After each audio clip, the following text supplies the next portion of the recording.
Greetings and good vibes, everyone. Welcome to the Psychic Inside Show. My name is Joelle, and I'm your host, the Viberarian. And every Tuesday, we're here at 9 p.m. on the Viberarian Radio Network on Blog Talk Radio. And we're here every week to talk about people who are sharing with their journey, discovering their psychic gifts and abilities.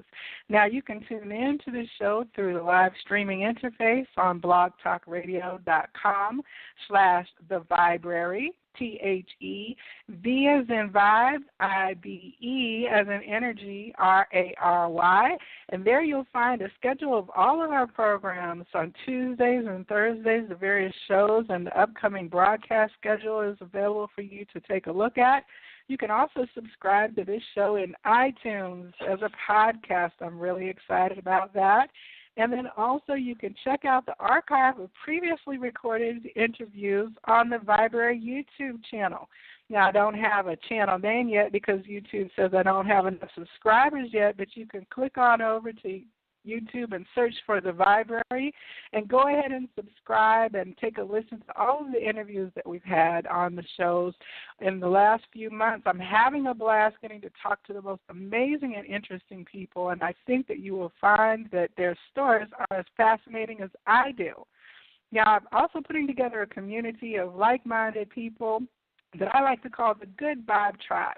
And you can connect with the Good Vibe Tribe through my Facebook page, my Instagram, and also on Twitter. And my goal is to spread information that is uplifting and positive, that will put a smile on your face, encourage you when you're dark and down, and basically just be a light for people to gather around and share. So you can connect with me on any of those platforms by using my handle, which is at the Viberarian, and that's THEVIBERARIAN.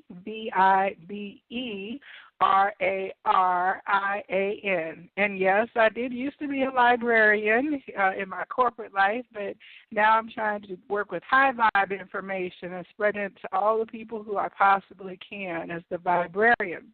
So I hope you'll connect with me.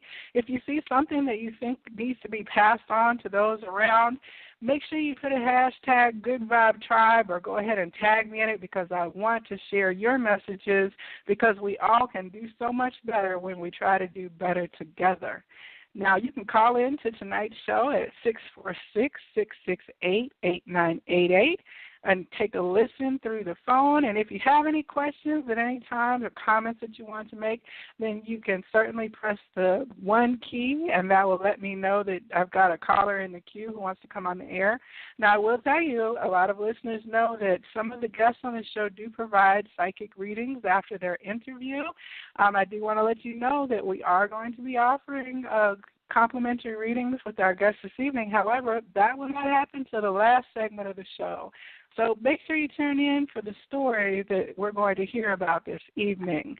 I'm so excited to welcome tonight's guest. She is well known here in the Atlanta psychic community. And I say well known because at least half the guests that I've had on the show this year have mentioned her in one way, shape, or another as being someone they've either worked with, learned from, who's given them good advice, or that they think is just really an amazing psychic.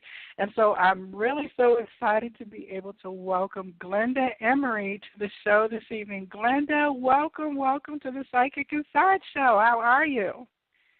Thank you very much. I am very excited to be here. All those compliments just make me blush. Well, it is really wonderful to have the esteem of your peers. For one thing, it's like if you're the psychic, that's a pretty good thing to say. And when people are saying they've learned a lot from you, how long have you been actively then a professional psychic in the Atlanta community? Full-time, 7 years. Okay. And so were you acting as a part-time psychic before you dove in full-time, or was that kind of, did you just bust on the scene? It was kind of one of those things that I've always had abilities. I grew up in a very weird household that was haunted, and my mom healed burns with just touch. So I grew up with stuff like this. I just never really delved into it, and I had kind of a very rapid awakening that all of this that I tried to kind of stuff to the side, Spirit was like, no, you can't do this anymore. You've got to do what you're supposed to be doing. And boom, everything was on. And they just kind of turned the volume up and took the knob away so I couldn't turn it back down. So I jumped in feet first and studied, had a mentor, and started soaking up as much information as I could and practicing so I could learn how to control it versus it controlling me. Okay. I mean, that had to be very interesting because a lot of people talk about being a child and needing to repress their gifts because of their home environment. But for what you're saying, if you're witnessing healing in real time and apparitions or hauntings of discarnates in real time, that's kind of different from what most people say their young experience is. Do you find that it sure kind of is. helped you? Did it help you later to embrace everything, that it was not a family, it wasn't a stranger in your family, or was it just completely disconnected from the two pathways by the time you discovered your full abilities? Yeah, my mom kind of never really mentioned it. We never talked about it. I didn't find out till when I was an adult that, oh, by the way, yeah, our whole family's like this. So it just is what it is. And then when I was growing up, it was just, oh yeah, just that's okay. Don't worry about that. And we never really discussed it. So all the learning that I had to do and understanding it came very rapidly when my awakening happened. So your awakening sounds like it was one of those, I don't know, lightning striking from above kind of experiences? Yes. Yes, it was literally one day I was one person and the next day I was completely different. Wow. So this was then preceding your 7 years being professional, or about how long ago was this? Yes. That was about a year before that. So what was the nature of this radical moment? Well, I be honest, I met a person that catalyzed me. I met someone that you could possibly classify as a twin flame. Meeting this person unlocked everything, like in an instant. And I had no clue what that was about or why. I still question it to this day of why the heck did that happen then? And but you I'm said this was about did. This was about 8 years ago, you said? About 7.5, give or take. Okay, so there Because, really wasn't I any. really, when I say I jumped in, I jumped in. Within 6 months of my having a mentor, I was in doing readings, doing healings. Mm-hmm. I had went in and had an office, and I've been working it ever since. Mhm. Well, I was thinking that 7, 8 years ago there was not a lot of content out there about twin flames, but now it's a hot topic on every blog. So I imagine it was very different to experience it on the early side of the awakening without there being a lot of information, because that one of the things that I have read is that it is a trigger for psychic gifts to fully open when you meet that catalyst of yourself. Yeah, 0 to 400 in a split second. That's so exciting, that Twin Flame Talking has been a conversation that we've had on the show before, as well as on our Thursday show. We had a whole episode dedicated to unraveling the whole twin flames and divine counter kind of experience from what is known as of right now. So I think that's so interesting that your flowering happened at that time, in relationship to that. Now, what did you experience in terms of your psychic gifts when you woke up the day after, I guess if you would say, your awakening? What was the difference for you? I felt things that I'd never felt before. It magnified everything. I knew things. I didn't know how I knew them. The downside of it, for a while, going out in public was impossible. Going out in public, I was so anxious and would just about have panic attacks because the amount of energy and information that I would be bombarded with was overwhelming. And at that point, I didn't know how to filter it. I didn't know how to protect myself and shield from being bombarded by so much stuff. So that part of it was very unpleasant because I like people. I like going out and having fun. And at the time, my husband and I we were taking salsa lessons up in Athens. And I couldn't do that anymore because if there were too many people in the bar, I completely would lose it, and I'd have to go sit in the car. So that part wasn't fun. And it forced me to learn how to manage it, though.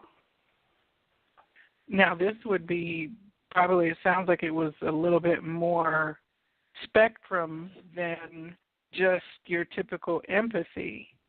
So you were were you like receiving claircognizance or clairaudience, or what kind of energy was it? Everything. Wow. It was, I could see stuff, hear stuff, feel stuff, know stuff.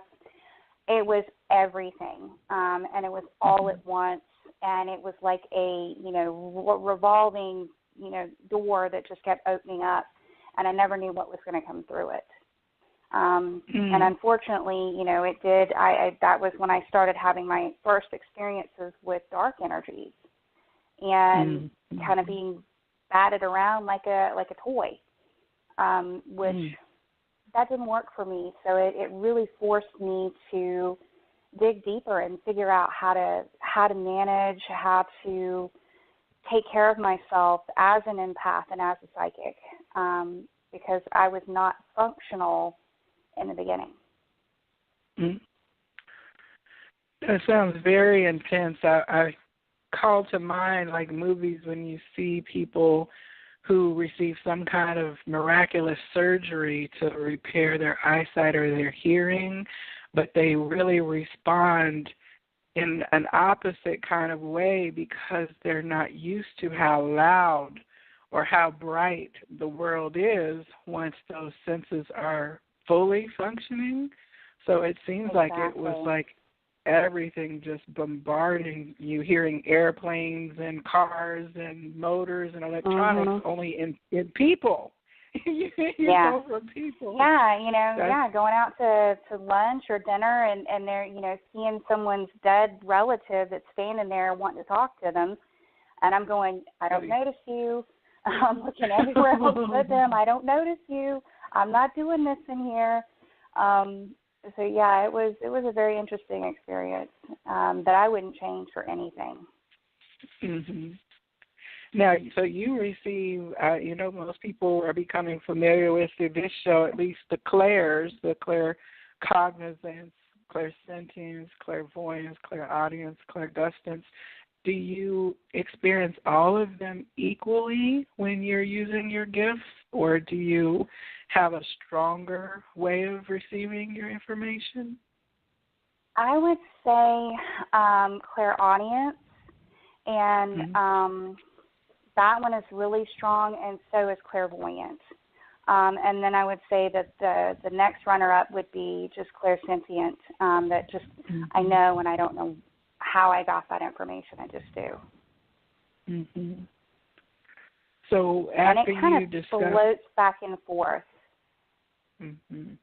That's what everyone kind of says, that the lines get blurred because you wind up using all of them in totality. It's like saying that your hand operates separate from the body. It does what a hand does, but it does it in conjunction with your arm and your wrist. So all of your clairs kind of work together to get your messages. So after you had this awakening, you're realizing, okay, it's really challenging for me to go out in the world. What was your next step in terms of trying to unravel what your new reality was? Well, I wanted to learn what I was. Why am I the way I am? And it's one of those things. I was in a local metaphysical bookstore, and it's one of those things you ask and you receive. Well, I was, okay, I need to know something. I'm in their book section, and I'm like, why am I the way I am? Because at that time I was very sick with autoimmune and had been medicated nearly to death. And I had decided I was not taking medication anymore because it was killing me and it wasn't helping. So I'm walking through there, I'm perusing the books. I'm like, I really need something to help me figure this out. I'd like to know what I am so I know how to fix it and what to do about it. And literally this book falls off the shelf, and it was a book about being an empath. And I was like, what is an empath? You know, and the cover was really pretty rainbow colors, and, you know, it was definitely one of those that stood out, and it appealed to my artist eye. And I start, you know, perusing some of it. I'm like, oh, my goodness, this is totally me. And so I bought the book, and I went home, and I think it took me one evening to read it because I was so engrossed and so interested that I didn't put it down. And it literally answered everything of why I was so sensitive, why I didn't want to go out in public. But it also gave me ideas and tools to understand, okay, how do you work with this, and how can you live a normal life and be like this? So now, I put those things into play. Now, when you first are starting then to deal with just the empathy, was it being approached from the psychic standpoint or more from I know you said you were at a metaphysical bookstore, or was it kind of, because sometimes I see empathy kind of parceled off instead of being like clairsentience. It's talked about in more of a mainstream kind of way, if you understand what I mean. And it's only some books that take the stance that it is a psychic experience or a psychic energetic experience rather than a different, more vanilla, if you will, experience of it. Did it kind of make the bells ring and say psychic, or were you still kind of just dealing with it like I just feel other people's stuff? It was totally just energy. I had already started at that point working with a local psychic who, as it turns out, I was actually having a reading from her, and she goes, oh, my, you need me. And I'm like, okay, you need my money. And so it really struck me as, okay, is this lady for real? She says, no, you're getting ready to go through an awakening, and you're not going to know your head from your tail if you don't have someone to guide you. And so, we agreed on a price and a set number of times per month that we would meet. And I was already focusing on that aspect with her help. And then, the empath side of it wasn't her strong suit. So I was still searching and looking for things that would help me with that, even though at that point I didn't have a name for it. What the book did for me was it gave a name to it, and it kind of satisfied that need within me of the why. I'm one of these, I will research and I will pick it to death until I know why. Once I know why, I'm good. I can let it go. And I can move on to the next thing that I want to know why. My mom said that was my favorite word as a child. Why? Why? All the time. Yeah. And it helped answer, well, what is this and what can I do about it? And then it was just through practice of some of the suggestions in the book and finding things on my own and playing with it and seeing what worked and what didn't, to where I eventually was able to go back out in public and be fine, not be drained and not have any anxiety. Now, you mentioned that you were having some illness. Do you see any corollary between your gifts your illness, your awakening, and subsequent? Absolutely, absolutely. And that was one of the things reason I was searching, because I knew that if medication didn't help me, and I knew I was very sensitive to medication because the normal doses would blow my system out. They always had to give me smaller doses and build up very slowly for my body to not have severe reactions. And having the lupus and rheumatoid diagnosis, I knew that something else had to be going on.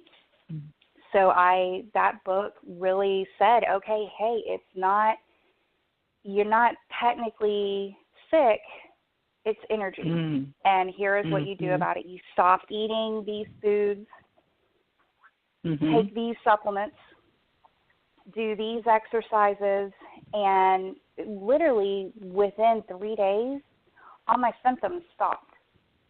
Wow. Like, I just was just getting ready to ask you. Yeah. Oh, wow. And I went from having medication, like IV medication every 4 months, to, the 4-month mark came, and I'm like, okay, I don't need to schedule my appointment. 6 months comes, and the doctor calls and says, you going to come in? I'm like, no, I'm good. If symptoms come back, I'll call you. And a good 18 months later, she finally calls me and goes, hey, haven't seen you in a long time. Are you all right? I said, I'm great. And this is what I've done. So she's actually implementing some of the things that I did with her patients to weed out the ones that don't need medication. That's wonderful. Yeah. That is a wonderful, But I've literally, through energy work and through diet and through healing my past traumas, be it past life or childhood or whatever, because those do affect the physical body over the long term. I now can say I have a negative diagnosis. All my blood work is normal. That is really wonderful. I know. Doctors like, okay, I don't know how you did this. I know you had autoimmune because I tested you myself, and now you don't have it. He's like, I'm baffled. I love baffling traditional science, That's don't you? I love it. Yeah, to be labeled a miracle or spontaneous recovery with no explanation, to me, just puts a score 1 for the divine and spirit, Right. Well, I've been medication-free almost 7 years now. Wow. I think that so much of what people experience, one of the goals of the show is to allow people to hear other experiences so that they can hopefully recognize something that maybe they've experienced that they have maybe miscategorized or been unwilling to look at, to say, maybe there is something in me that also has the same psychic ability or gift, because I've had a similar situation, but I never considered that, or, et cetera. So to know that outside of mainstream medicine, if one is experiencing, a significant illness, to start to look at the ways that the dis-ease or, the energy of your reality could be influencing you, because so much times people just run to the medication. I mean, it's a good thing that you were sensitive to the medication in itself. Your body was like, nope, that's not what we need. You know what I mean?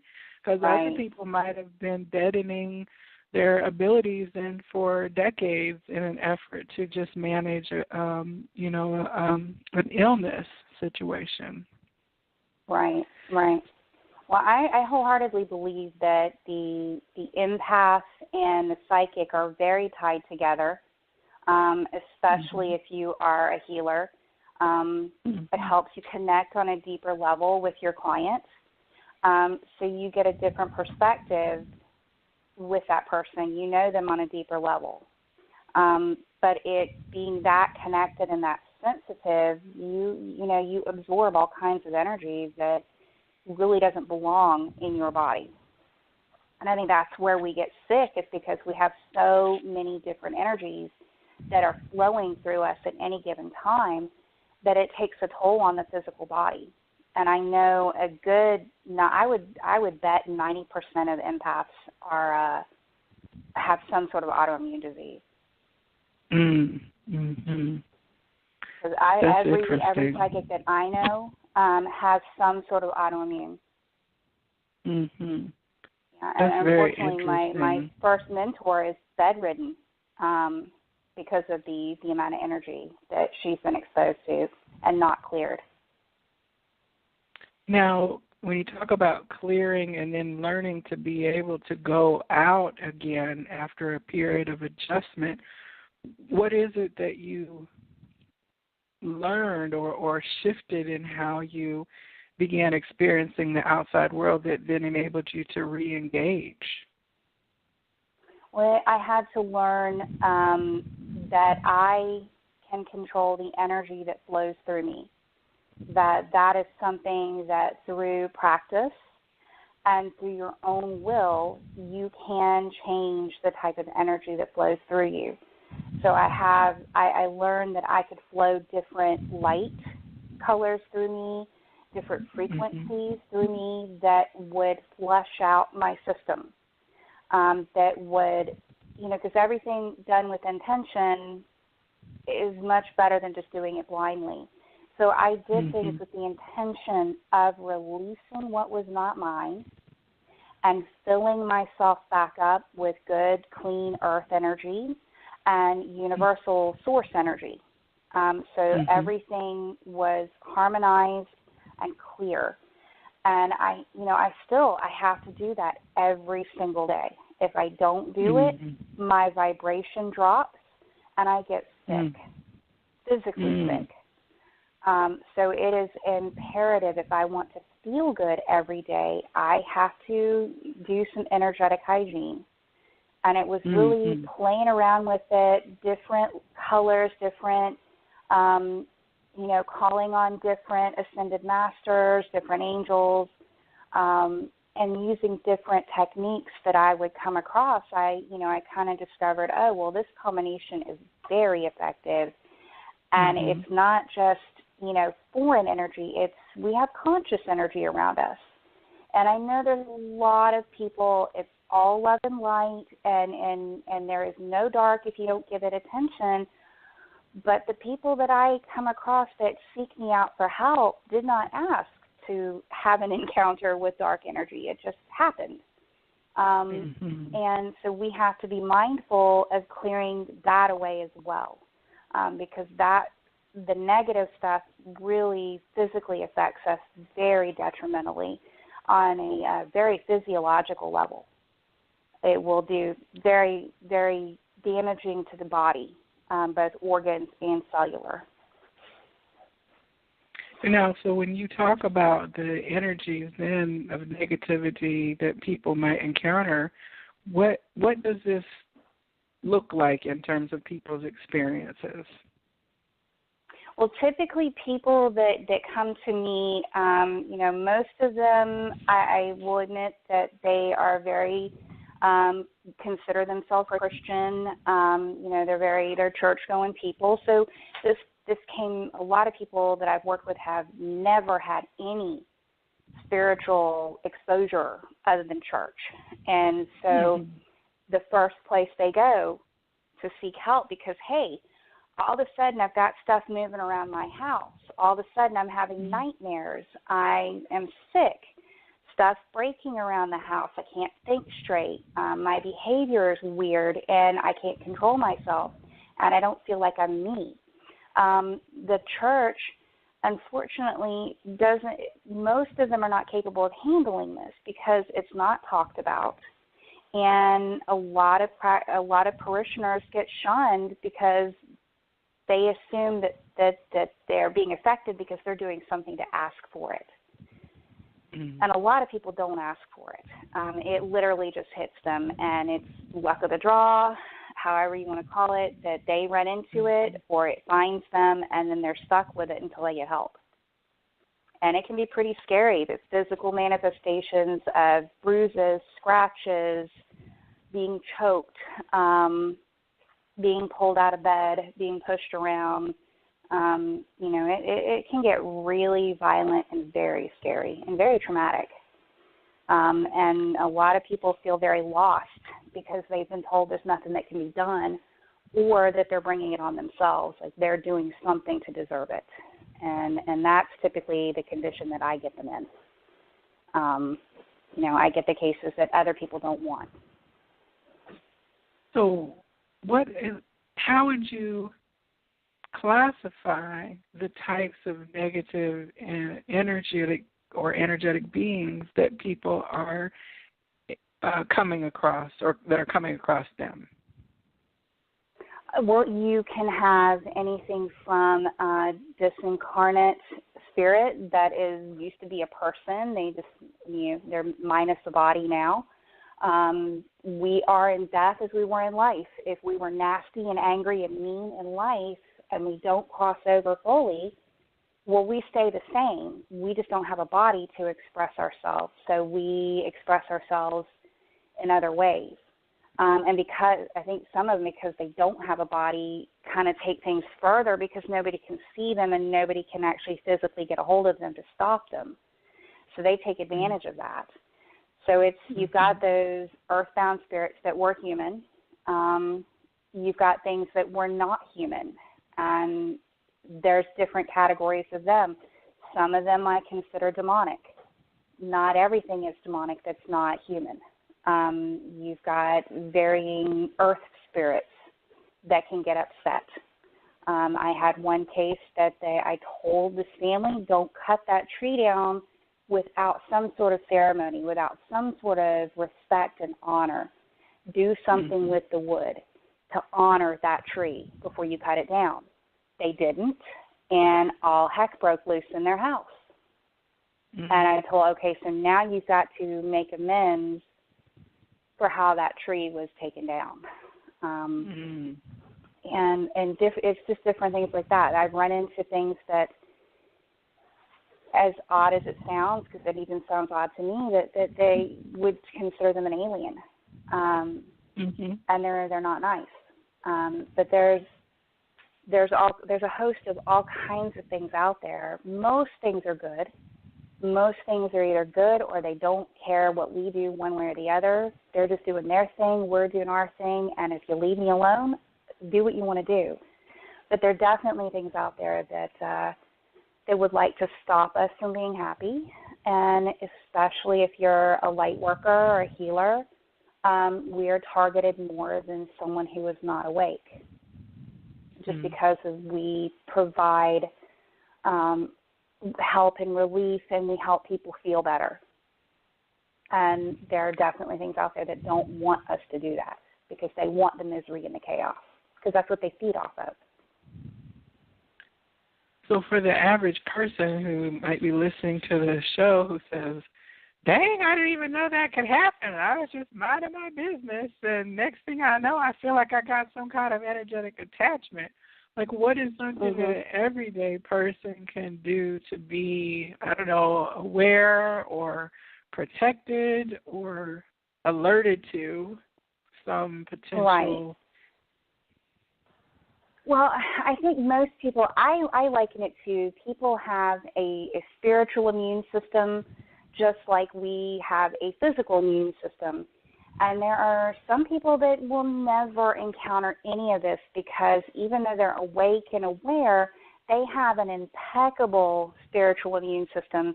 So these kinds of things can't get near them. People that are very high vibrational will never have any of this come near them because you have to be a vibrational match for these things to get in and for them to attach and affect you. So working on raising your vibration, being happy, being joyous, no matter what's going on in your life, instead of complaining and focusing on the negative, focus on the positive. Learning to clear your energy. I use a technique called the violet flame. That is purifying. It's purifying. It's very pure. It's very high vibrational. And by allowing that and visualizing that flowing through you inside your physical body, not just around it, inside, because they get inside of us. They worm their way in like parasites. And that violet flame burns them off. So it makes them leave, and it dissolves any particles that are left. Meditating. That is meditating, moving, like yoga, qigong, tai chi, dance. All of this helps to release energy. And then, you know, grounding and shielding is also another very important factor that is something you got to do every day. And all of this is like a muscle. In the beginning, it's not going to work very well. It'll work a little bit because there's intention there. But the more energy you put behind it, the more focus you put behind it, the better you get at it, the bigger your spiritual muscles get, and the more finely tuned your spiritual immune system gets. And so you will recognize, oh, so I just encountered something, I need to clear myself. Versus, oh, something's attached and I can't get it off, now I got to go see somebody. And that would be true, I guess, even if you have a coworker who has a bad attitude. You know, if you've got yourself grounded and shielded and protected, then you're going to bump away or repel other kinds of encounters that may not be as so scary as, you know, a negative entity experience, you know?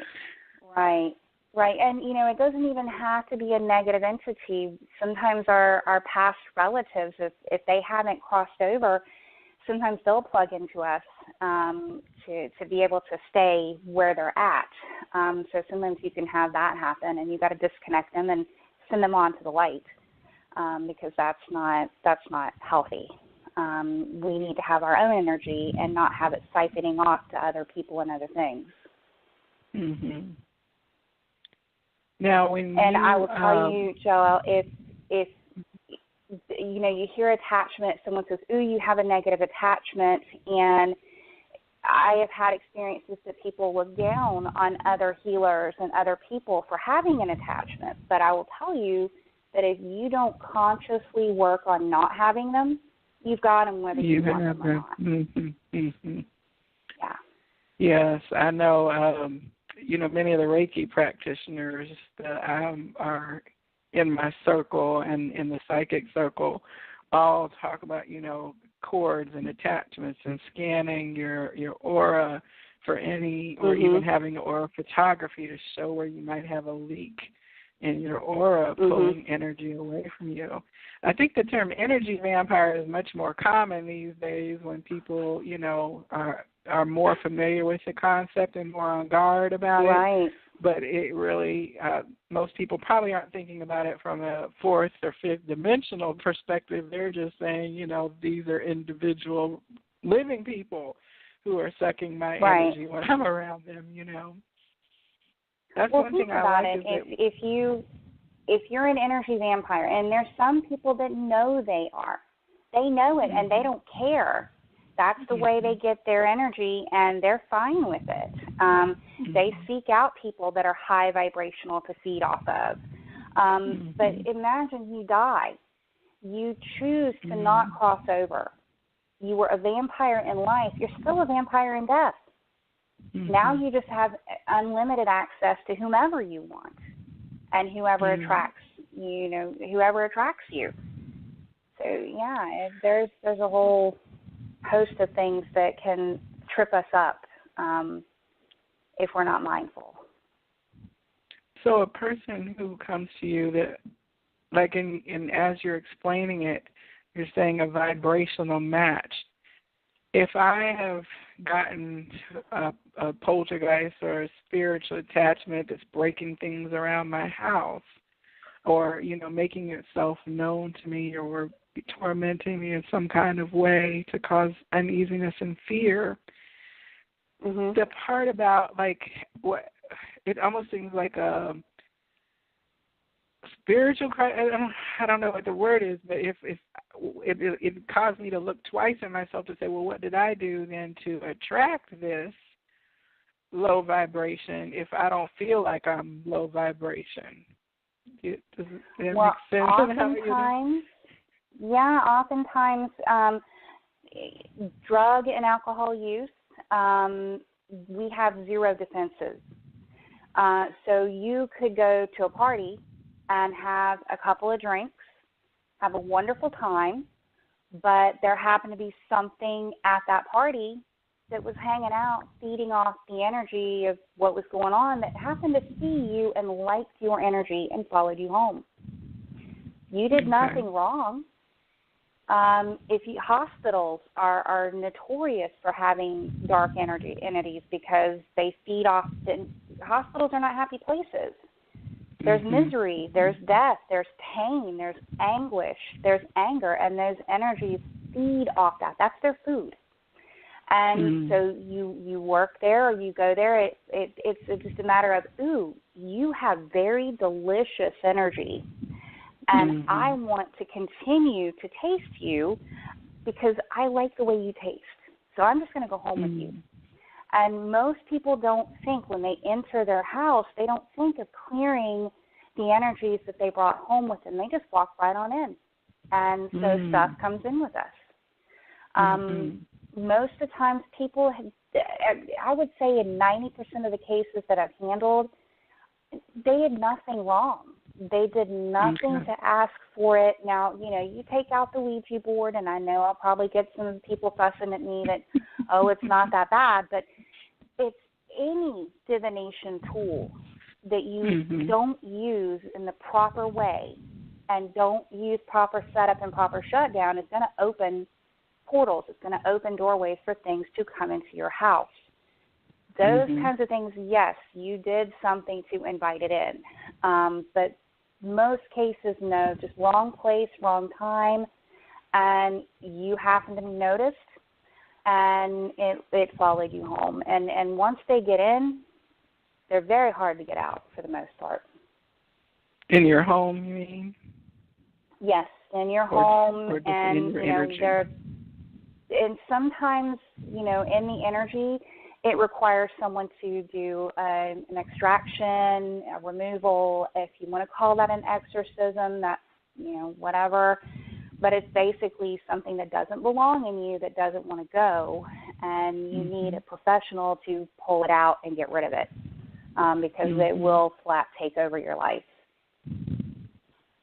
Now, I'm a person who is being tormented in some way, and I call up your number. I'm Googling for spirit extraction or house clearing or something, and I find you, and I call you. What happens at that point? Well, first I'm going to have a very honest and frank conversation with you, find out what are your symptoms, what is going on that you're being bothered by. Because I'm psychic and I connect with energy, I'm gonna feel first, what is it? Is it human? Is it non-human? Is it just something that's really ticked off and is throwing a fit, or is it something darker? I will feel that, and I kind of diagnose what the problem is, and from there, I ask questions of, okay, I'm seeing this. Did this happen? And, we go from there. So it's basically kind of forensic, spiritual diagnosing. I pick apart and figure out where it happened, where it comes from, because sometimes they're ancestral, and you get it whether you want it or not, because it follows up the bloodline. Those you really can't help because it's blood related. It's tied to your family. And then I make a recommendation of, okay, so I have one coming up over this weekend on Friday that it's unfortunately affecting 3 members of this household, and it is affecting them deep enough that I determine they need exorcisms. So it's 3 exorcisms and then a full house clearing, plus there's aftercare and homework for them to do. So to make sure that this never happens to them again, because it's one of those, once you have been noticed by stuff like this, you're vulnerable if you're not careful. So that's why I like to empower them and give them tools so they know how to clear their house from then on by themselves, and they know how to clear their energy, and they know how to protect themselves, and they know the warning signs if something's getting close to them again. And that way they have tools to help themselves, and they don't have to live in fear, and they don't have to be dependent upon me. You know, I'll be there if they need me. I'm happy to do that, but I want to help people get on their feet and be able to stand on their own 2 feet for themselves and not depend on anybody or anything else to be protected. You know, I'm thinking about, I was born in the 70s, so my teen years were in the 80s, and of course, the most terrifying movie, the Amityville Horror, is the kind of experience that, you know, or The Entity, I think, was one. You know, there was a lot of fear around that kind of possession. The Exorcist, of course. You know, the 80s was rife with all the movies about these spiritual things. Yeah. And, you know, it seems to me like the average family, that family of 3, is not probably calling their agent to have a Hollywood movie made out of their life. This is something that's probably deeply challenging their belief systems to even have a conversation with someone about the fact that they've got something happening in their home and their lives that defies a typical explanation. Right. Well, there's a lot of fear. There's a lot of shame. There's a lot of embarrassment. They don't want to tell their family. They don't want their friends to know because they might be looked at differently. They might be thought of, oh, you're crazy. You're crazy. You're full of it. So they're afraid of being ostracized. So a lot of people, by the time they get to me, have lived with it for decades. And the actual full-blown possession is very rare. I've done a little over 600 cases, and out of those cases, maybe 10 have been full-blown, yes, there is someone else in that driver's seat, and I need to do a full-blown exorcism. So it's very rare. I don't want people thinking, oh, my God, I'm going to get possessed. You know, the average person, attachment, yes. An attachment is very different. It can influence you, but it cannot take over. At some point, you have control to say, no, I'm not doing that. Go away. Whereas possession, you are not in control. It controls you. It's like a carjacker throws you out of your car, gets in your car, and takes off. Well, it's still your car, but someone else is driving it. So, yeah, there's a lot of stigma behind it, and I have faced some stigma from the people in the psychic community for what I do because it's a misconception that because I deal with negative energy that, oh, I must have negative energy too. But that's not the case. I could not do what I do if I did not keep my vibration ultra high and very clean. Because they will use anything against me that they can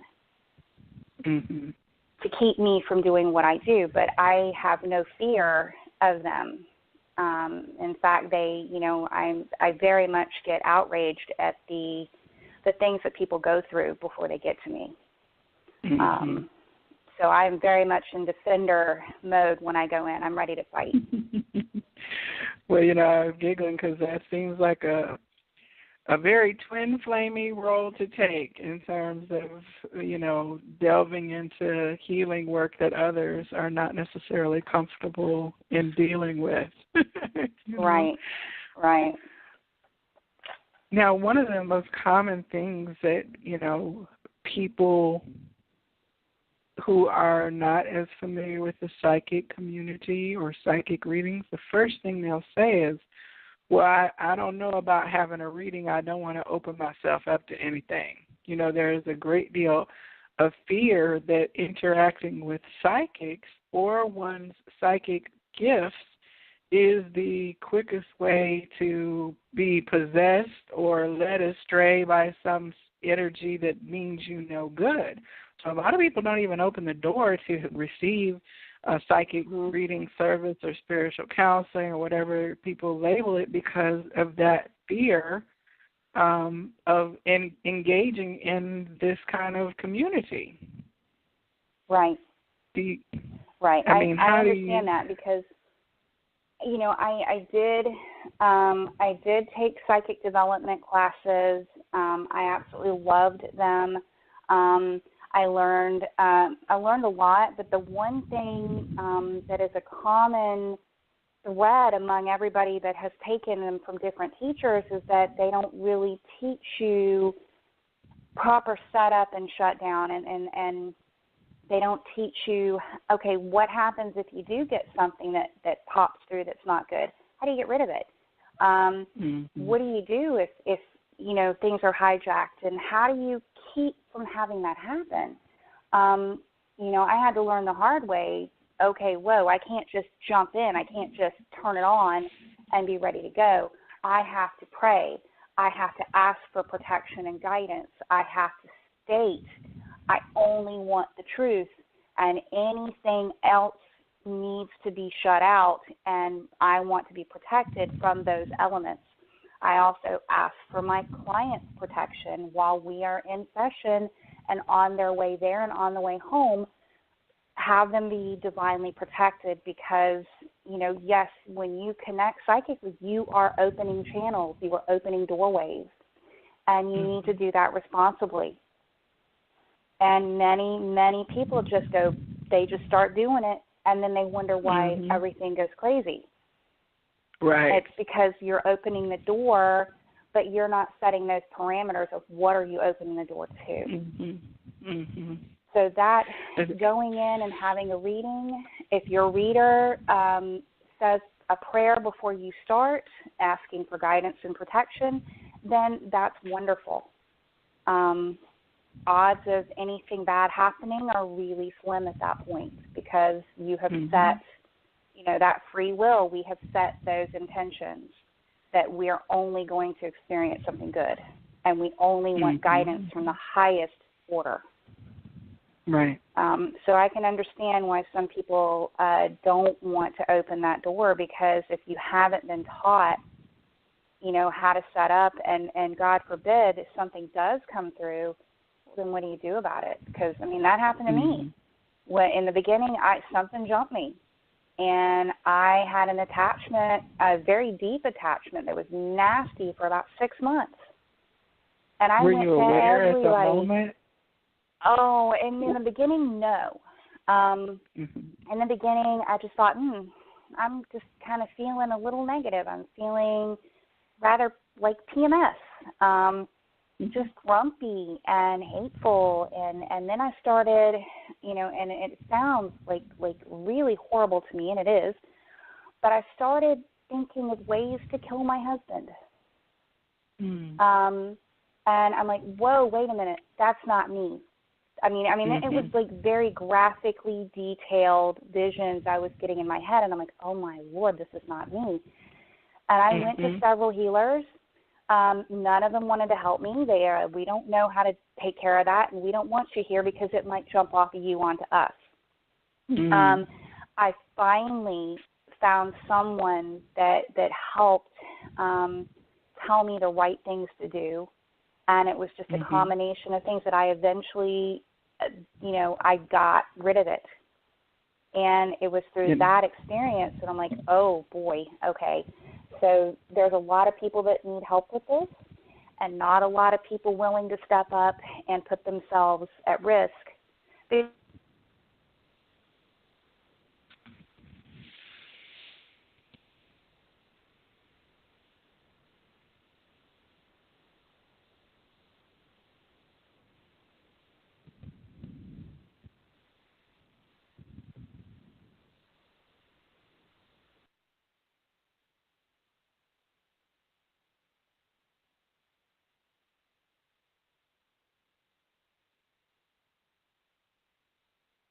Well, hello. I'm sorry. It looks like we had a bit of a technical difficulty. My card dropped.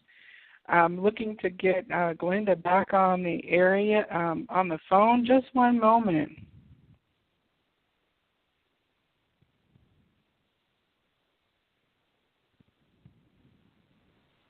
Okay, she is getting ready to call back in momentarily. I apologize for the disruption. I live near the airport, and you were not there. Yeah, sorry, a very large plane flew over, and then I heard dead air, so I apologize to the listeners for that interruption there. So let's see, we were talking about the attachment that you finally were able to remove, and I was thinking, did you feel immediately that it was gone? Yes, I had gotten a salt bath from a local healer and psychic from the same metaphysical shop that the book jumped off the shelf at me, and it was it's a 7 or 9 day clearing bath, purification bath, and that last day, I could feel things building. I would get anxiety about getting in the tub, didn't want to get in the tub, and I tell you, you can make a movie out of this, and I still wouldn't believe it if it hadn't happened to me. I'm in the tub, and I know this thing is fighting back because I can feel pressure, like someone standing on my shoulders. Like I had a big, giant bird with claws on my shoulders, digging into my shoulder blades. And I told my husband, go get the Bible. I don't know what we're going to do with it, but go get my Bible and start reading. And my skin started burning as if the water was acid. And my skin turned bright red, and I was in agony. And this thing wanted me to get out of the tub. And I told my husband, we opened the Bible, found a passage, and quite honestly, I've literally never been able to find that same passage again, and I've looked repeatedly. But I told him to read and read out loud as he could, and don't stop until I told him to. And so he kept reading, and I kept demanding that this thing get out of me and go away. And I think we did this dance for about a good 10 minutes before I finally felt a pop on my shoulders. The pressure lifted off, and my skin stopped burning, and my skin returned to normal at that point. And I knew at that point it was gone. And I was so angry at what I'd been through that I said out loud that I would help anybody that I came across that had a similar problem. And I haven't stopped doing it since. That's one thing I noticed, that when you then open, it's like what you seek is seeking you, so for those who are seeking that special. That's why I tell people, that kind of experience is very rare. And if you are looking for a demon, there is a demon going to find you. So not every sign is demonic. Sometimes it's just things that want to appear that way to scare you, to have fun. I'm sure if you're not crossed over, that being stuck on this plane of existence can get pretty boring. So why not have fun with the people that you come across? But, prank them, mess with them. But the demonic thing, it is rare. It's picking up. The more that we go up in vibration as a planet, the more that side of things is fighting back. So I think that, I know I've gotten busier, and my friends that also do this have gotten busier, and the cases have gotten harder. They've gotten more complicated. So we really have to work a lot harder and be a lot smarter than them in order to win. And really, that is what it's about. It's delivering someone from pure evil. That's what we're doing. And how do you then, is it just through your experience that you gain the tools like you figured out or Spirit gave you in the moment a new tool or something to use in that particular instance with the entity, and then you remember it? Is it psychically it's both. downloaded? Yeah, it's both. It's studying, learning, reading, because I use a blend of things, both Catholic, shamanic, crystals, various different techniques. I've taken bits and pieces of what I resonated with, mushed them together, and it works for me. But a lot of times before I go, I will sit and meditate, and I ask for help. I ask for clear guidance. Okay, what do I need to do? What is the order of things I need to do? And I'm always given the exact procedure before I go. And some of these procedures are specific to that situation, and so they won't work on another person's situation. But a lot of times I'll gain new knowledge that, I can hold on to this and I can use it again. So literally every single one I ask and seek out guidance before I go in, because I have better results, because it's not just me. It's my guides, it's my team that help me while I'm there. Well, you mentioned you've done over 600 clearings since you began doing that. That is a huge volume, of work. And if you're saying that it's upticking, it is. Do you work alone a lot of times, or do you have others that you combine with in some instances? My husband is my assistant. Oftentimes here lately, though, he's out of town. While when I get calls, I don't want to make people wait. So here lately, I have been doing it by myself. Okay. Just because if you're not here, you're not here. But he has assisted on, I would say, 90% of those, and has always been a really big help. Now, do you teach classes currently? I do. I have an office located within the City of Light complex. That's over Chamblee Tucker and 85. I have classes there, and I also have classes at various other places around Atlanta. Periodically, I will actually go somewhere else and do a class. So geographically, not everybody wants to come over to Doraville. Sometimes I will teach in Roswell. Sometimes I teach over in Stone Mountain. I have a friend that has a wonderful bed and breakfast that's delightfully haunted, and I can teach classes there as well.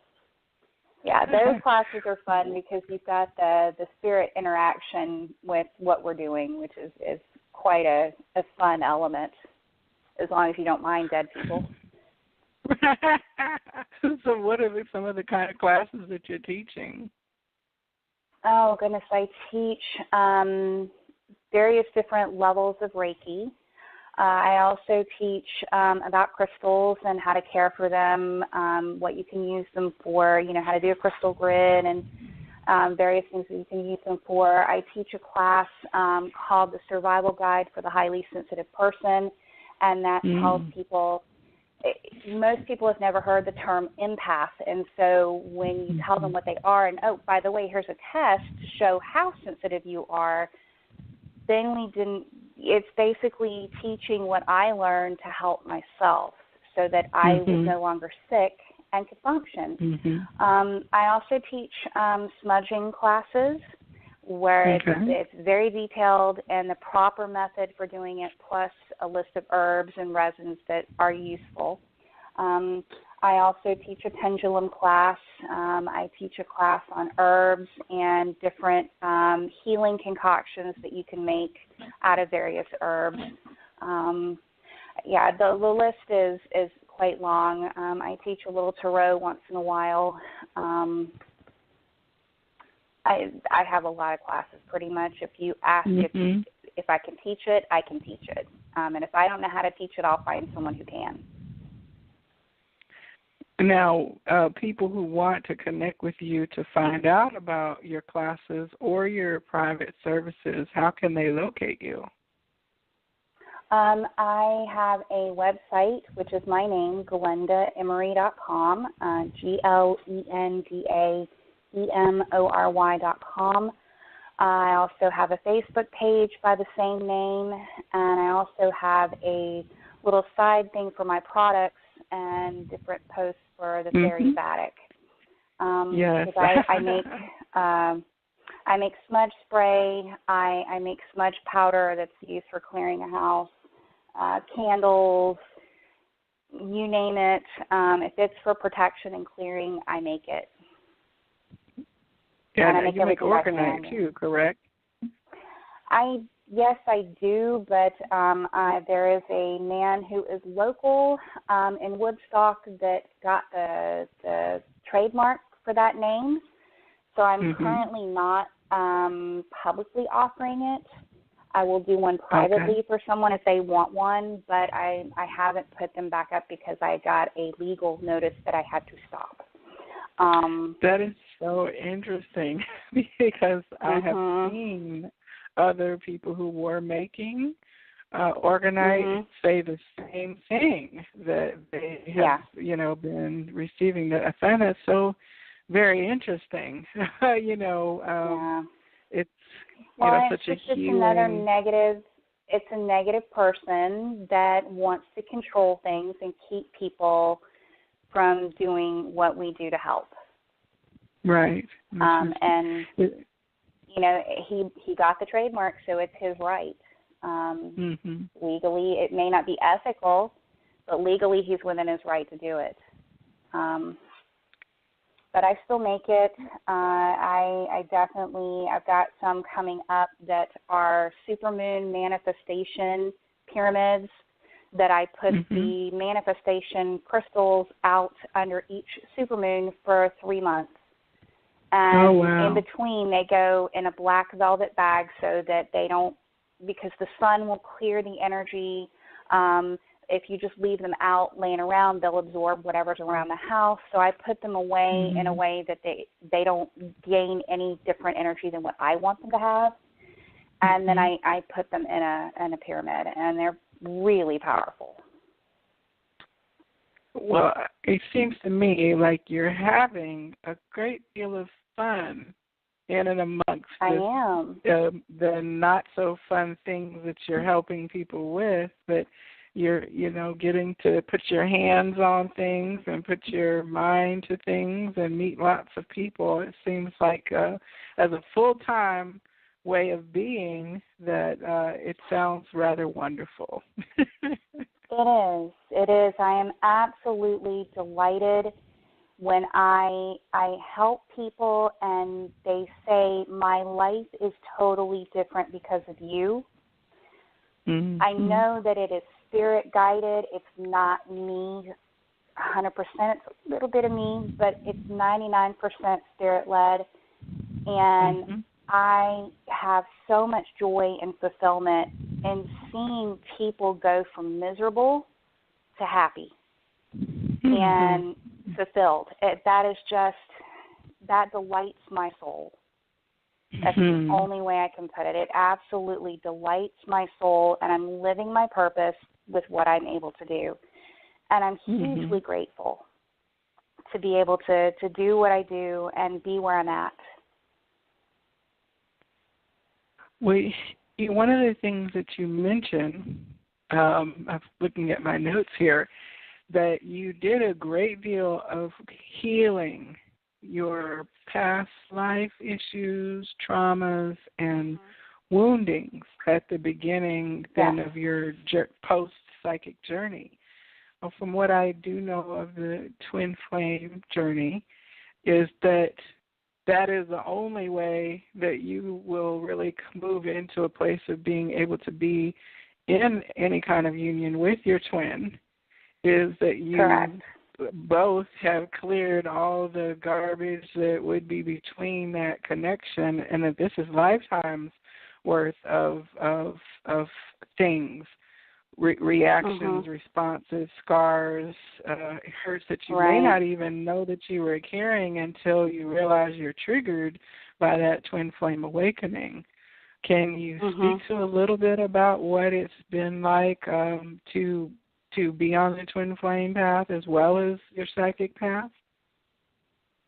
Oh, I tell you, it's been the hardest thing that I've ever experienced, but the most wonderful thing I've ever experienced, because without that catalyst, I would not have delved in head first. I would not have realized that there's a lot within me I don't like.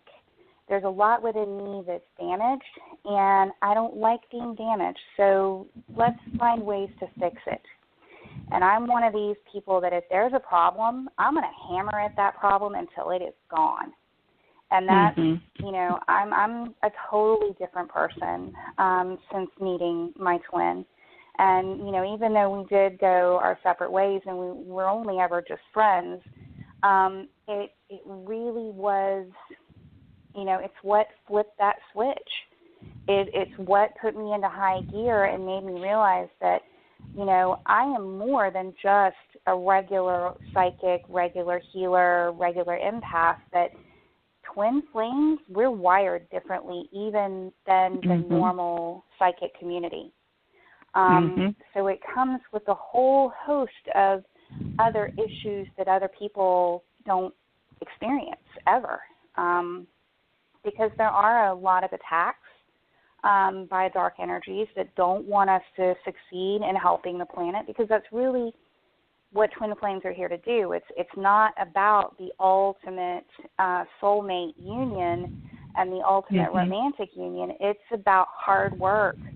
It is about elevating the planet on a vibrational level to allow us as a species to fully wake up and come into our full God-given potential and be the creators that we are supposed to be.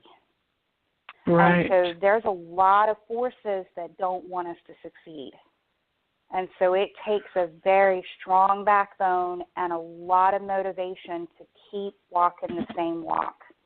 No matter how many times you fall down, you get back up, because there's people waiting for you to help. Well, you just can't help but get back up, because that. No, you can't, because if you don't get back up, you failed your mission, and you have failed not just yourself, but you failed the entire planet. So that's a heavy duty responsibility, and not everybody's up to the task, unfortunately. Absolutely. Well, I can definitely relate, because my kind of awakening came in 2010, and then a connection with who I now understand is my twin in 2014. But I didn't know anything about, that twin flame. I think I might have heard a few very brief articles. It was not nearly the quantity of information that's out there now. You can't even get on YouTube without seeing somebody doing twin flame readings and things of that nature. But it is definitely, the aspect of work, of intensity that goes into that is certainly, and with the kind of serious work that you're doing, if you're, kind of specializing in negative entity removal, that's like highest order. And as I understand it, the truest twin flame path is just that. It's, very much the way showers, the lighthouses, the front line, and the first place is to be within yourself, to clear all that out of yourself, and then you turn around and do that for others continuously until this particular incarnation is over, Right. Right, and I do. I just literally put a something on my website offering twin flame healings, but I don't charge more because it's twin flame. It's just, all my prices are the same regardless. But I do have the unique ability to help clear those energies that are making it difficult for them to connect. Because there are so many things that get in the way that need to be cleared, and people don't realize that they need to be cleared. They're just like, well, they won't talk to me. They avoid me. What is up with this? And it's like, well, let's clear your energy, clear their energy, and clear the space between, and then the road is open for you to communicate. And sometimes, that takes months of daily clearing, and clearing up past life issues, clearing up curses and spells and that kind of stuff. It takes a lot of work to clear all the bad stuff that's blocking that mission or that union. So. Well, and like you said, you don't really have a choice. Like, you didn't choose to have your awakening. You know what I'm saying? No. You didn't wake up one day and say, I'm going out here to meet my twin flame, and then I'm going to become a battle warrior for, It's not something that you knew you signed up for. Of course, the soul has a knowing, but our regular veil of forgetfulness works pretty good, Oh, yes, it does. It does. I mean, absolutely. I'm really excited to hear that you are now offering some twin flame services, because in the Atlanta area, I'm part of many groups online, but not so many locally focused. But it seems like there is starting to be a movement where people are trying to connect locally to then be more supportive to each other instead of distance healing all the time. There's so many fakes. There's so many fakes out there that they are not real twin flames.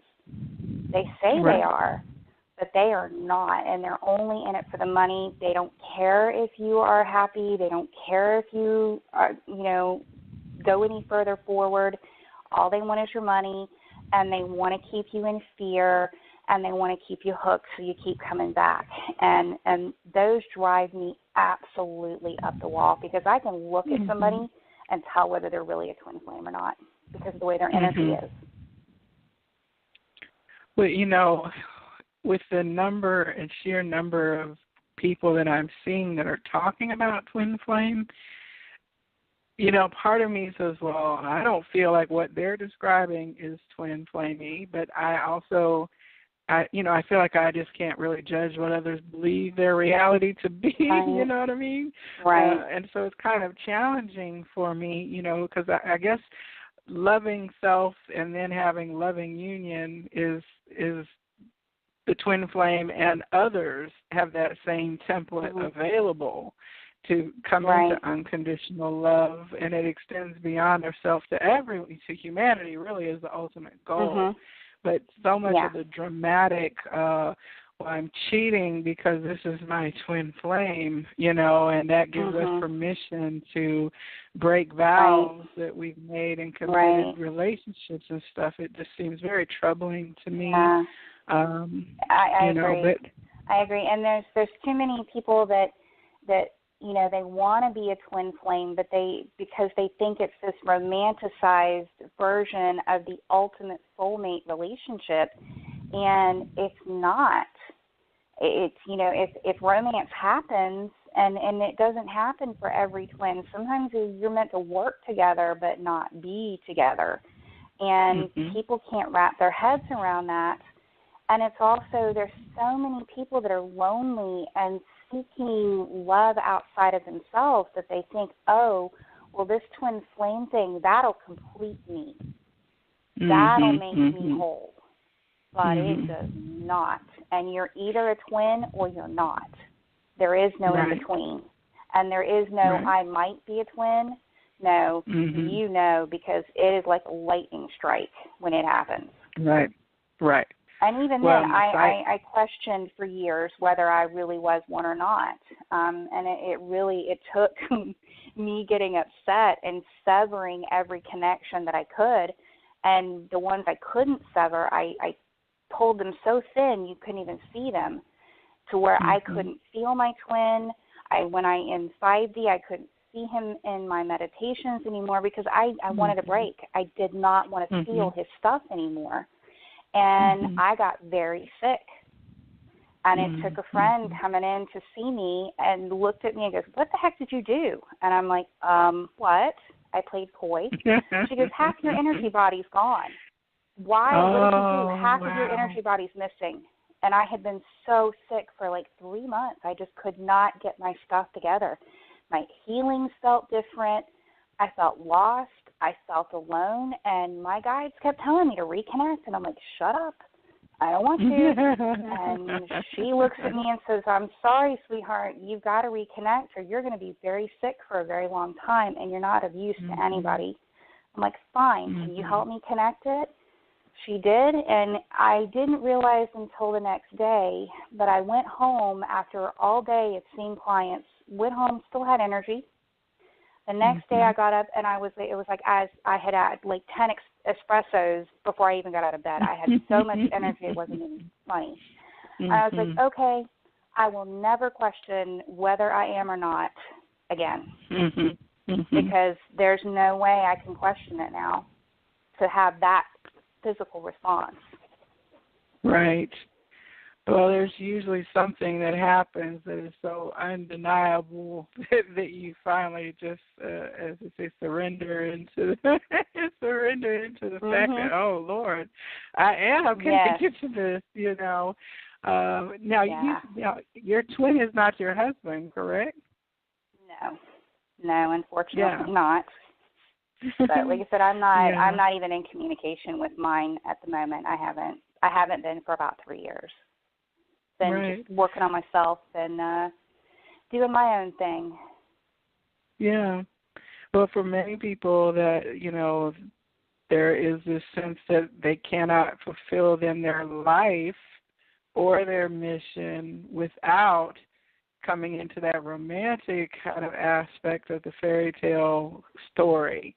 Whereas the story about many twins who are not in a romantic partnership, who still met, triggered, have that love for each other that is just so deep it can't even be classified as romantic or otherwise, and they still, find their mission, are joyful and happy in the connections that they have with the person they're with. Right. And it is what it is. That catalyzing moment is really, when they say the trigger, that changes the trajectory of your life, and then you go forward from that never the same again. Right. So I think it's very interesting for you to share that. I did have an Akashic record reading back in April, because it was one of those, okay, I think I'm doing my mission, but I'm not sure, and I would like a second opinion as to what I think is correct, that it really is correct. And the dealing with the dark energies, that is our mission. And I've been doing that that part of it I've been doing for the last 6.5 years. I am working my mission by myself. My husband has filled in where I have needed help, and I'm eternally grateful for that. But, it's still my mission. It's still my path. It's not his path. He was filling in because I needed help, and he was kind enough and good enough to help me when I needed it. But, again, you don't need the other person to fulfill your mission. You can do your part, and if they show up, they show up. But sitting around waiting, thinking that you can't do anything until they show up, well, you're shortchanging yourself. No, you should grow and continue to move forward with or without them, and eventually they'll either catch up with you or they won't. And being so caught up in what they're doing it's a waste of energy and a waste of time, because we are them. If you focus on yourself, if you are growing and you are changing, even though you may not see them or know what they're doing, they are growing and changing right along with you. And it may not be at the same pace. They may not be at the same level, but by you focusing on you and you doing your mission and your job, they're going to eventually catch up. It just may not be in the time frame that you want or expect. Right, and it may not look like what you want it to look like either. Exactly. Exactly. But the point is, what you do to yourself, you do for them. So if you're healing your wounds and you're healing your inner child and you are becoming a whole, complete, strong individual on your own, it's filtering down to them. So if you're abusing yourself and you're doing all kinds of stuff to hurt yourself, well, you're hurting them too.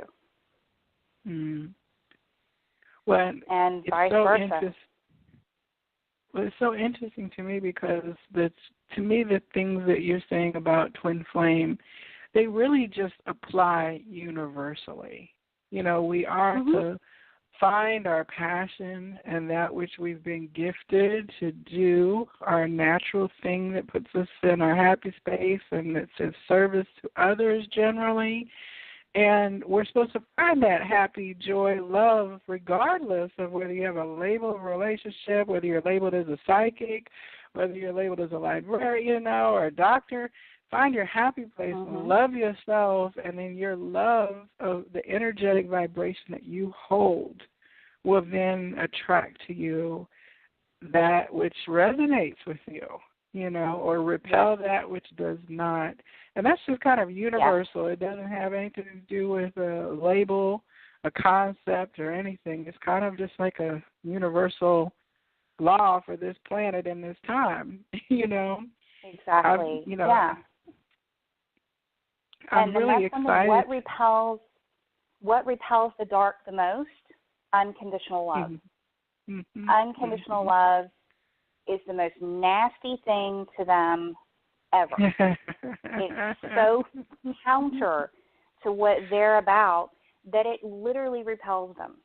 So you can love them to death, and they'll go away. That is so key. I tell you, especially for these times. Like you said, times are kind of getting intense as things are shifting and filtering out on the various levels. And I was arguing with someone the other day in a friendly way, but it's like you don't fight, you don't battle or war. Those are all energies that match the energy that you are trying to repel away from you. And so the opposite of that is, you know, that's not to say that you don't work in opposition, but you're naturally in opposition if you hold that unconditional loving vibration of an embrace rather than a fist in return. You know, kind of. That unconditional love that gets me in trouble sometimes because I love everybody I meet. I mean, the minute I meet you, I absolutely love you and adore you. And I forget that people still are people, and when they do something crappy, I'm like, whoa, where'd that come from? And so it can be very shocking. But I'm not going to change who I am or I love everybody. And I always will. Doesn't matter what background you have, doesn't matter what color you are, or what you do in your private time. I don't care. You're a person, you have a beautiful soul, and I'm going to show you unconditional love, even if no one ever in your life has before. That's beautiful. Well, we are getting to the last half hour of the show, and you have agreed to provide on-air readings for callers this evening. I'm really appreciative of that. Certainly, it's always an interesting opportunity for me to be a fly on the wall, as well as our listening audience.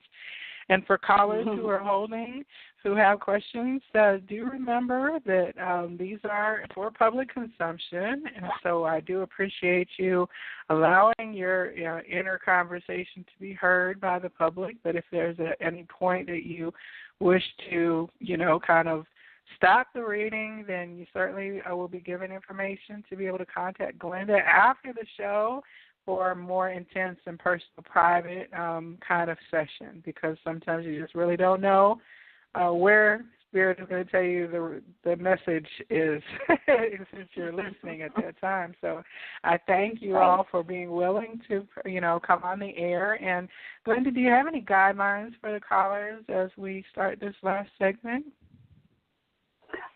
Just for time's sake, go ahead and have a question ready. General readings take a little more time, and I think in deference to the time that we have, focusing on something individual is going to be a lot faster and more efficient.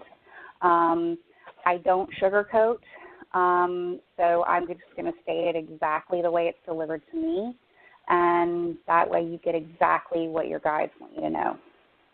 And no topic is off limits. But again, whatever you want out public, just realize that you're going to get it. And I wanted to just, before we start, also, again, give your website is glendaemory.com. And then they can Correct. also find you on Facebook. The Fairies Attic is one page. Do you also have a business page under Glenda Emory? I can't recall.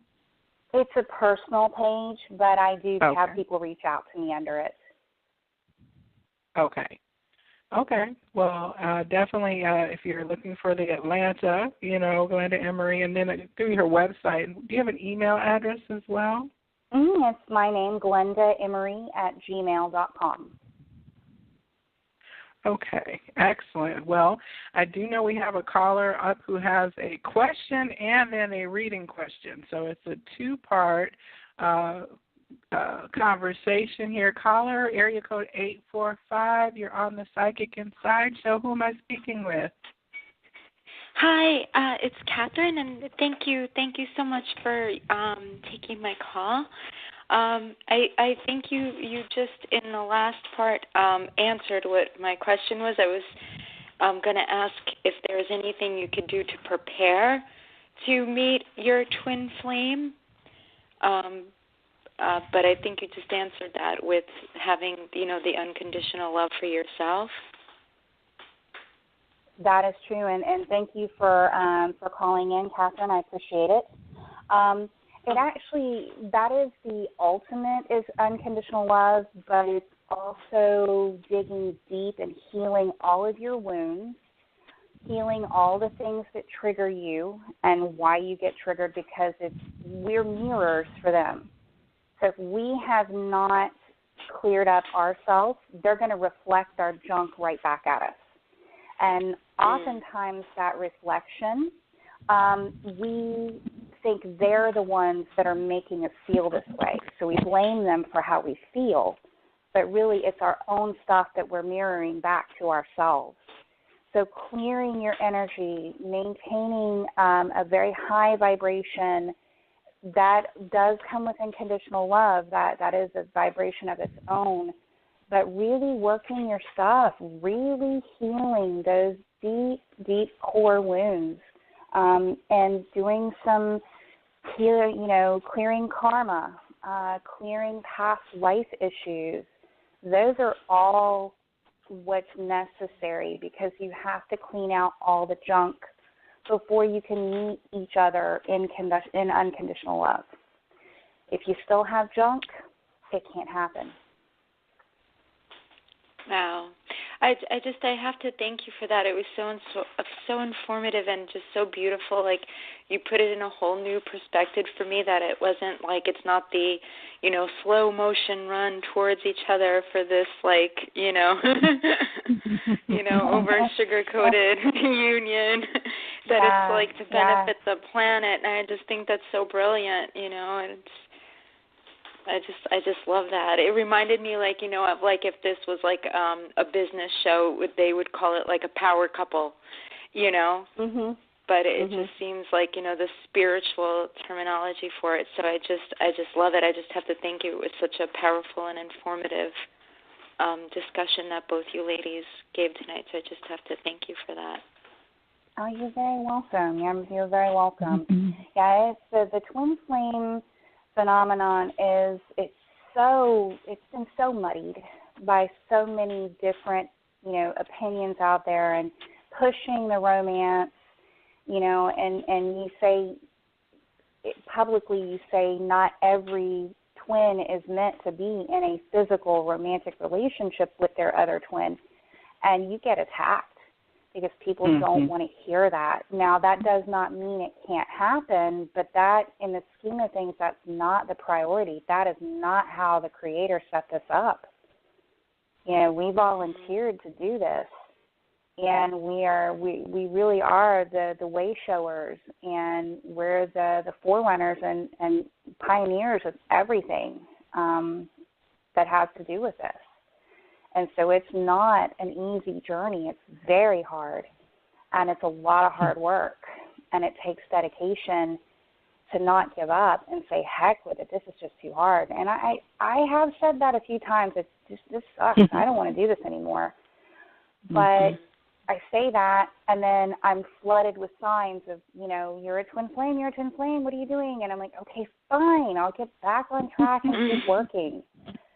And it really, eventually you don't have to work so hard. Eventually, when you get through with most of your stuff, it gets easier. There's a level of peace and acceptance and surrender that occurs when you reach a certain point. And I would love to help anybody reach that. I mean, even if they're not twin flames, having that feeling is a wonderful thing. And I definitely was not born with that feeling. I worked very hard to get where I'm at emotionally and energetically. And it does take a lot of work, but it's so worth it. It's so worth it. And would you say,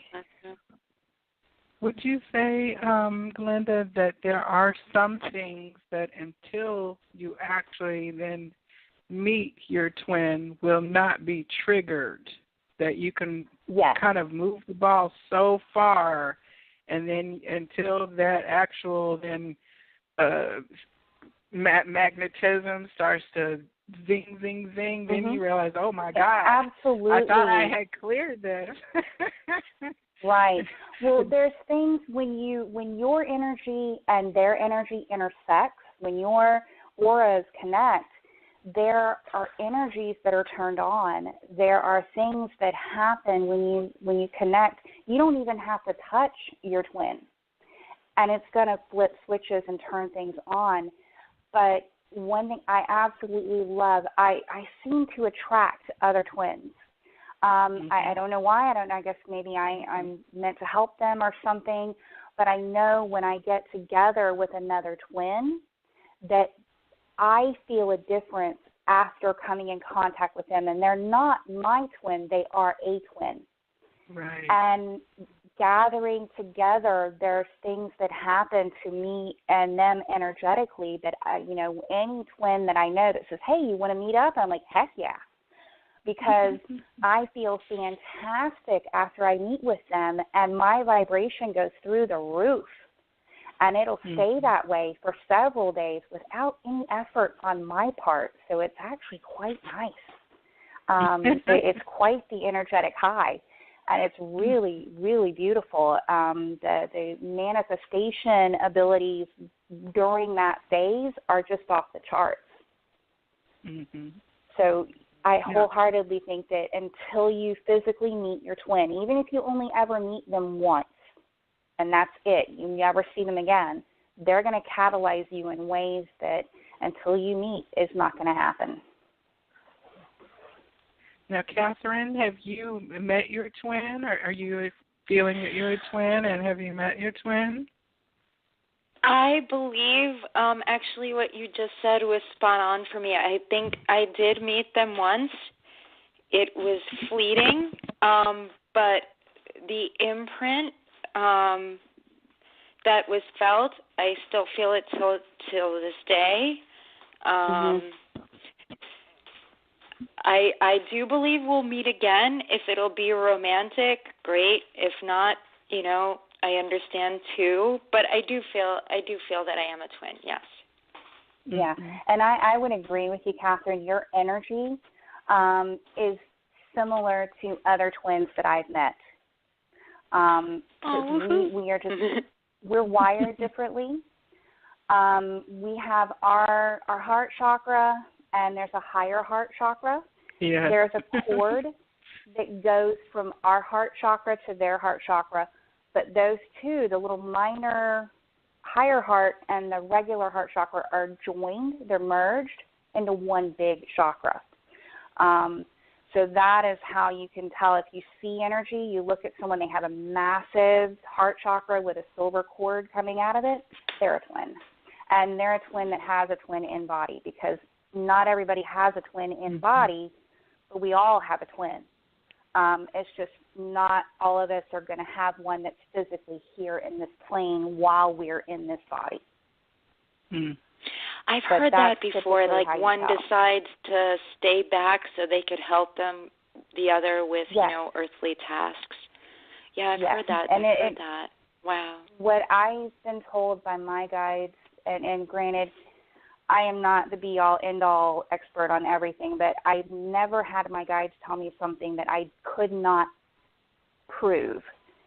And they said that, when God created us, or whoever you want to say created us, when our souls came into being, we split in two complete souls.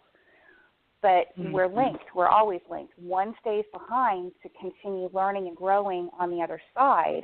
One of us goes over here, and it is so our souls can ascend faster, so that we can grow faster, because we're learning at twice the speed. And we share and swap knowledge when we get back to the other side. And so those of us that have twins in body are different. We're unique in the twin aspect, because we have volunteered to go through this, and that's in helping humanity. That's just like that's amazing, and I don't know, this just kind of struck me. Could it be when you hear people say, "Oh, I have a muse"? Is that a possible example of a twin as well? Like somebody that they might not even be in a relationship with, but they just inspire all this art from them. Yeah, and I don't believe so, because the twin phenomena, it's not only inspiring, but it is magnetic, it is overwhelming, almost to the point of obsession when you first meet them. Because they're in your every thought. No matter what you're doing, they're always in the back of your head. You can feel what they're feeling. You know what they're thinking. You know where they're at. All you have to do is just close your eyes, and there they are. A muse can change. An artist can decide, okay, I'm tired of that type of art. I want to go try something new. Their muse might change. So a muse is not that. That's just inspiration. That's not going to hold you through the heavy-duty stuff, just in my opinion. Gotcha. Yeah, that makes sense.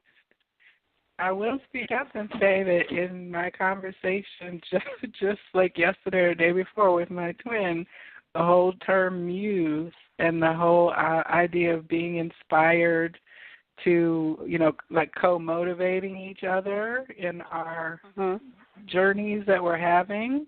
And we're not in 3D union per se physically, because we live in different cities. But so that when you said muse, I started giggling, because we do have that kind of playful conversation just recently, So I could understand and your point too. I'm not doubting that we inspire them, because my twin and I are both artists. We're both glass artists, and I challenged him to think of because he was classically trained. At the age of 5, he started working in his parents' stained glass studio. But I come in with no stained glass background, and I want to make this in stained glass. And he's like, that can't be made in stained glass. I'm like, yes, it can. Just do it. And he would literally draw what was in my head without me actually really speaking it. So I know that I inspired him. I pushed his boundaries as an artist. So, yeah, we can be their muse, but I think in a broad sense of it, most muses are not twin flames, because the twin flame phenomena is actually kind of rare. There's not a lot of us out there. that are real. And one of the reasons why I asked you, Catherine, about your twin flame experiences when you asked about what you can do to prepare, because I know not many, but more than often I'll know people who have received dreams or psychic awareness that they are going to be meeting someone. And in my case, that's what happened to me years before I ever actually came into meeting. I was getting these strange things that I didn't call psychic at the time, but when I look back, I'm like, oh, wow, that's what I want to know, because some people are like, well, I know that I have a twin coming, but I've never met them. I don't know what they look like other than from my dream space. I know what their energy feels like, but I don't know anything else, and I'm trying to go ahead and get ready because I know it's coming. That's why I asked you about that. Yeah. No, it's true. That's very perceptive. I have had the dreams. Like, for instance, I literally just spoke to him once for like 2 minutes, and it was years ago. And then years later, I have this dream. I have to go pick up my son today, and I didn't think anything of it. Well, lo and behold, I come to find out just through social media and not even looking for him. It just, kind of came up because of similar circles. This person has a son. So, I totally believe in the dream connection. I totally believe in that. Well, as Glenda shared, her ripped off the veil of her psychic gifts, and it wasn't just her twin, it was everybody. Then all of a sudden she was hearing and seeing and sensing all that. I think some people just don't recognize, they feel like it's just limited to that connection, rather than to say, well, you know what, since I can do this, I can do this. That kind of catalyst experience that again, that trigger, that was so interesting. I'm glad that you brought that up, because it can be unpleasant, but it's like a baby being birthed. It doesn't want to necessarily leave the womb, but when it's time to go, it's time to go. And after that, life is different. There's no going back. Yeah. And you typically, you meet them when you are a vibrational match. And the runner-chaser phenomenon is typically when you are no longer a vibrational match but are still trying to hold on to them, you literally repel them. And so you have to separate to work on your own stuff and you won't come back into contact with one another until you are a vibrational match again. And that is where cleaning house, getting all your junk out, is what helps you become a vibrational match again. Wow. Now, Catherine, did you also have a reading question? I did. If you don't mind, it's off topic though. Is that okay? Or that's fine. Well, we're just in the reading portion. That was a lovely. Thank you for bringing that point up. I always love when callers want to actually have conversation in addition to a reading. So thank you for sharing your story. Oh, thank you. I think both you ladies are so wonderful, and the work that you're doing is truly to be commended, and so often overshadowed by other things. And so I really do, I think it's so sad that, thought begets reality, and it's so sad to see that the world is kind of focused on the opposite end. So I thank you for, focusing on the thoughts first. The proper order. I think it's so crucial. What can I answer for you today? Thank you. Yes, I have a project that I kind of reworked, and I was wondering if now it's, I want to say good enough or proper enough to get out there. It's taken years. And I reworked it, and I finally, I want to get it on its legs next year. So I was wondering if it's in the proper incarnation the right incarnation now, finally, to Yes. get it out there and start working when on you it. say you've reworked it, you've reworked this several times. Like you've picked it apart pretty good and put it back together. And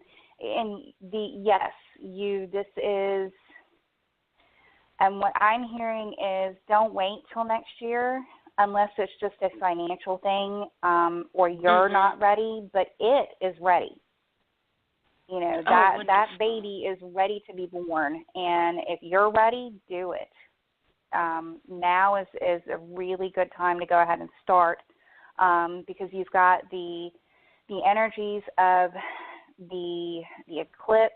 You've got the energies of September was a huge month of creative force, but you've also got the equinox that just happened, and you'll have that creation, manifestation energy behind you into, I believe, December 21st. So it's now is as good a time as any. And in fact, more so because of you've also got the supermoons over the next few months, that those are lending energy to creating and to manifesting. Especially, they're great for manifesting abundance and prosperity. So this is an excellent time to go ahead and push that project out there, and you will have the right people to help you. They're already waiting for you. They don't know that they're waiting for you, but they're already waiting for you. Oh, wow. I'm supposed to I'm sorry, am I talking too much? Should I let you move on? Just say thank you. You're good. I feel like I could just talk to you guys for hours. Well, we've got about 6 minutes, so. Oh, okay. I was wondering if it's there's this company that's linked to my other project, if I should continue working with them, if those are the people that you're seeing when you say they're already waiting. I'm seeing a new team. No, I'm seeing a new team. Fresh, new, aggressive is what I'm seeing. And that's what you need for this to get off the ground properly. Okay. You don't want a company that is, I don't want to say complacent, but they're not, the one that you're with now is not aggressive enough to push this. Like they'll push it, I agree. but it'll take them a lot longer for it to get in front of people that need to see it. So they just are not going to push it hard enough. And you really need that young and hungry company that really wants to work hard for you. I agree. I can't say how fantastic you are. Wow. Both of you. Thank you so much. Wow.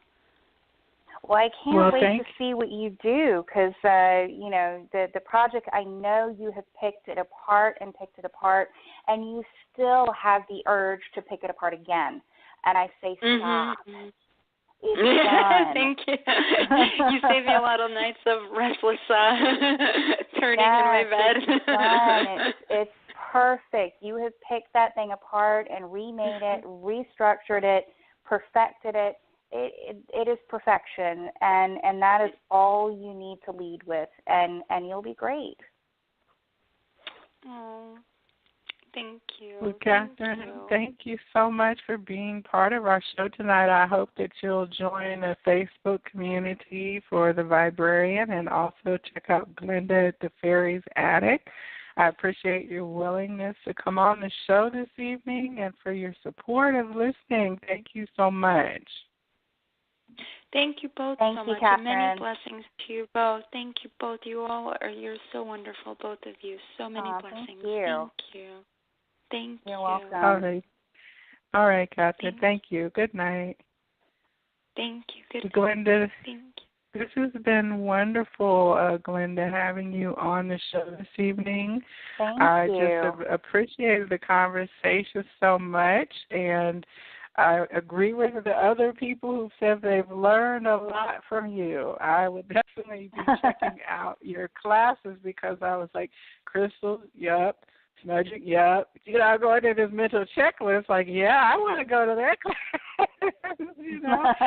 So I'm glad that you live in Atlanta like I do, so I could, now that I've seen you for many years, to be able to catch you in person. I would definitely love to come to your next event.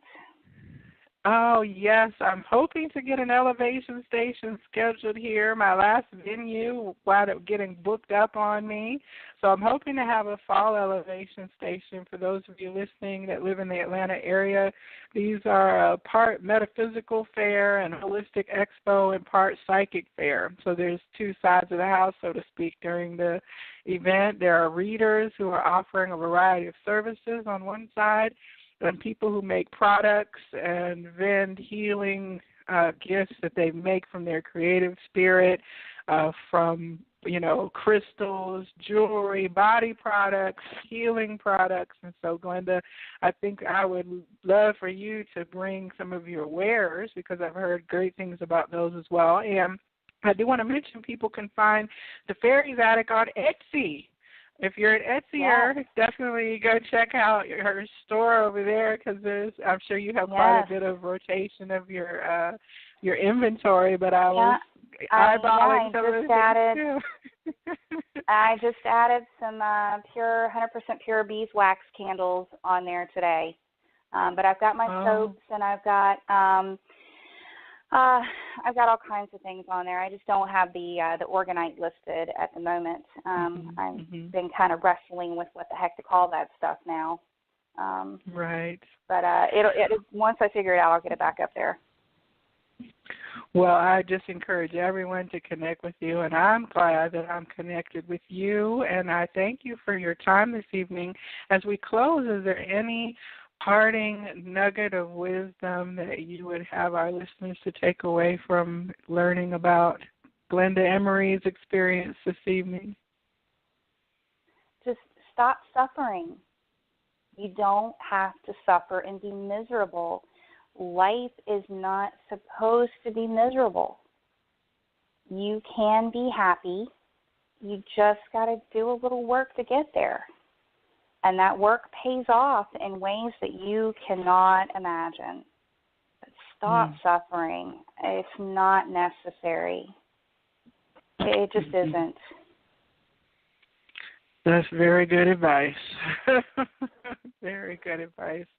Thank you, Glenda. And for our listeners, I just would like to invite you to come back next Tuesday for another episode of the Psychic Inside Show.